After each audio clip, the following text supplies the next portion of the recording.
Terpidana kasus penggunaan akta hibah palsu, Agus Sudirman, mangkir dari pemanggilan Jaksa Penuntut Umum, JPU, Kejaksaan Negeri Banyuwangi pada Senin, 21 April 2025.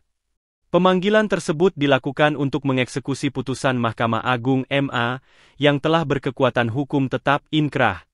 Namun Agus tidak hadir tanpa memberikan keterangan.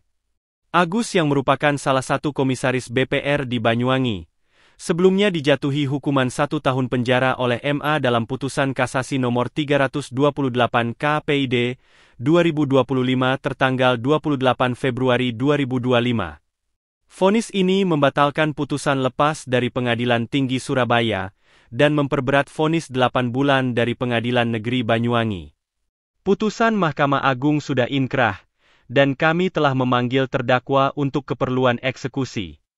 Namun pada pemanggilan pertama, ia tidak hadir tanpa keterangan, ujar Jaksa Penuntut Umum Kejaksaan Negeri Banyuwangi, Andriawan Perdana Dista Agara, Kamis, 24 April 2025. Andriawan menegaskan bahwa pemanggilan dilakukan sesuai prosedur operasional standar, SOP. Kejaksaan akan memberikan hingga 3 kali panggilan sebelum mengambil tindakan tegas. Karena terdakwa sempat dibebaskan oleh pengadilan tinggi dan dikeluarkan dari tahanan, maka untuk eksekusi pasca putusan MA ini, kami lakukan pemanggilan terlebih dahulu. Jika sampai 3 kali pemanggilan tidak diindahkan, kami akan lakukan penjemputan paksa, lanjutnya. Kasus ini berawal dari perselisihan antara Agus dan mantan istrinya, Sulfia Irani, terkait harta gonogini. Agus diduga menggunakan akta hibah palsu untuk mengalihkan aset kepada anak-anak dari pernikahan sebelumnya tanpa persetujuan Sulfia. Laboratorium Forensik Polda Jawa Timur menyatakan tanda tangan Sulfia pada dokumen tersebut bukan miliknya, memperkuat dugaan pemalsuan. Kerugian akibat perbuatan ini ditaksir mencapai 15 miliar rupiah. Dalam persidangan, saksi-saksi mengungkap bahwa hanya Agus yang terlihat menandatangani akta hibah, sementara tanda tangan Sulfia muncul belakangan, tanpa kehadirannya.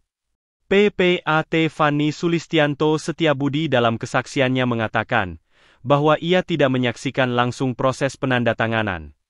Ia juga menyatakan kedua belah pihak tidak hadir saat akta dibuat.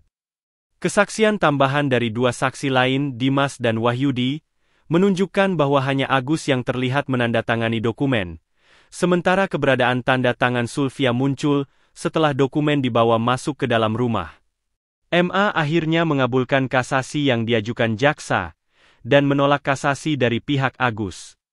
Namun, hingga kini, proses eksekusi masih tersendat akibat ketidakhadiran terdakwa. Kuasa hukum Agus, Eko Sutrisno, menyatakan masih mempelajari kemungkinan mengajukan peninjauan kembali, PK, atas putusan tersebut. Kami menghormati keputusan dari Mahkamah Agung, untuk selanjutnya sedang kami pelajari isi putusannya untuk dapat segera mengambil langkah-langkah hukum berikutnya, kata Eko dalam pesan WhatsApp-nya. Jangan lupa like, share, and subscribe sebelang.com.